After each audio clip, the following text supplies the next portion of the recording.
آپ دیکھ رہے ہیں کشمیر کے میں عرفان چانڈی ایک نئی ویڈیو کے ساتھ آپ کے سامنے حاضر خدمت ہوں۔ ریاست کشمیر کے مہاراجا نے جب ریاست کشمیر کو بھارت کے ساتھ ملا دیا، انہی دنوں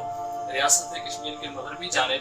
کچھ تحریکیں چلائی جا رہی تھی مہاراجا کے خلاف۔ مہاراجا کے مطابق یہ تحریک بغاوت کی تحریک تھی، جبکہ قبائلیوں کے مطابق یہ تحریک انقلابی تحریک اور آزادی کی تحریک تھی۔ 24 اکتوبر 1947 میں یہ تحریک کامیاب ہوئی اور اسی دن ہی ایک نئی ریاست کے قیام کا اعلان کر دیا گیا۔ ریاست قیام کے بعد سب سے پہلا مسئلہ ریاست کے قیام کو برقرار رکھنا تھا اور اس کے لیے جگہ پیسے درکار تھے جو اس وقت ریاست کے پاس نہیں تھے، اور ان دنوں جنگ کا دور تھا۔ بھارت کی طرف سے جہاز آزاد کشمیر پہ حملہ بھی کر رہے تھے اور مختلف جگہوں پہ جب وہ حملہ کرتے تو بہت سے لوگ شہید بھی ہو رہے تھے اور ساتھ میں زخمی بھی ہو رہے تھے۔ اور ان دنوں جب کشمیر کے پاس نہ دارالحکومت تھا، نہ جگہ تھی، نہ پیسے تھے۔ بعد میں دارالحکومت کے بلندی اور تھراٹ کے درمیان ایک چھوٹی سی جگہ جسے جنجال ہل کہا جاتا تھا، جو ایک چھوٹی سی بستی تھی اور پہاڑ کی چوٹی پہ واقع تھی، وہاں پہ دارالحکومت مقرر کر دیا گیا جو آزاد کشمیر کا سب سے پہلا سیکریٹریٹ بھی ہے۔ وہاں پہ جو چند گھر تھے وہ سرکاری دفاتر کے طور پر استعمال کیے گئے اور آزاد کشمیر کی پہلی کابینہ میں سے 6 وزراء شامل تھے، اور یہ 6 وزراء اسی بستی میں رہ کر، ان کچے مکانوں میں رہ کر دفاتری کام سر انجام دیا کرتے۔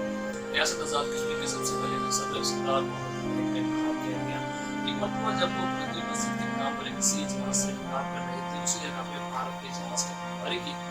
اور کافی لوگ شہید ہو گئے، لیکن سردار محمد ابراہیم کو محفوظ کر لیا گیا اور کسی جگہ پہ منتقل کر دیا گیا۔ اصل میں ریاست جموں کشمیر کے مہاراجا یہی چاہتا تھا کہ وہ کسی طریقے سے سردار محمد ابراہیم کو اگر قتل کروا دے تو یہ تحریک تھم سکتی ہے اور دوبارہ سے یہ ریاست جموں کشمیر میں شامل ہو کر بھارت کے ساتھ مل سکتی ہے، لیکن یہ اس کا خواب رہا جو کبھی بھی پورا نہ ہو سکا۔ 1949 میں جنگ بندی کے بعد دارالحکومت اس مقام سے مظفرآباد میں منتقل کر دیا گیا، لیکن مظفرآباد میں بھی کوئی بڑی عمارت موجود نہیں تھی، اس لیے وہاں پہ خیمے لگائے گئے اور اس جگہ کو خیمہ بستی نام دیا گیا۔